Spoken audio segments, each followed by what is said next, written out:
कुबो सईद खान में गुज़िरियल 2 सालनि खां शहर समेत 500 खां वधीक ॻोठनि जी बिजली बहाल न थियण ख़िलाफ़ एसटीपी जे सॾ ते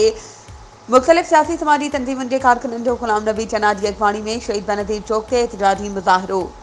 उन मौक़े ते अॻवाननि ग़ुलाम नबी चना, गुल मोहम्मद खड़, नवाज़ अली ब्रोही, अब्दुर्रहीम हैदरी समेत ॿियनि मीडिया अॻियां धाईंदे चयो त शहदादकोट खां कुबो सईद खान शहर समेत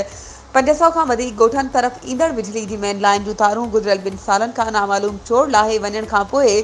शहर समेत 500 खां वधीक ॻोठनि जी बिजली बंदि हुजण करे शहरी तोड़े ॻोठाणा हिन जदीद दौर में वे बिजली खां महरूम थी अज़ाब वारी ज़िंदगी गुज़ारण ते मजबूर आहिनि। हिननि जो चवणु हो त बिजली न हुजण करे बिजली ते हलंदड़ कारोबार ठप थी वञण करे हज़ारे माण्हू बेरोज़गार थी फ़ाक़कशी वारी ज़िंदगी गुज़ारण ते मजबूर आहिनि। उन्हनि वज़ीर आज़म पाकिस्तान समेत सेप्को जे आला अमलदारनि खां मुतालबो कयो त तालके कुबो सईद खान जी बिजली बहाल करे शहरनि ऐं इलाइक़े वासियुनि सां इंसाफ़ कयो वञे, ॿी सूरत में एहतजाज जो दाइरो वधायो वेंदो। वधीक ख़बरुनि ऐं अपडेट्स जे लाइ असांजे चैनल खे सब्सक्राइब कयो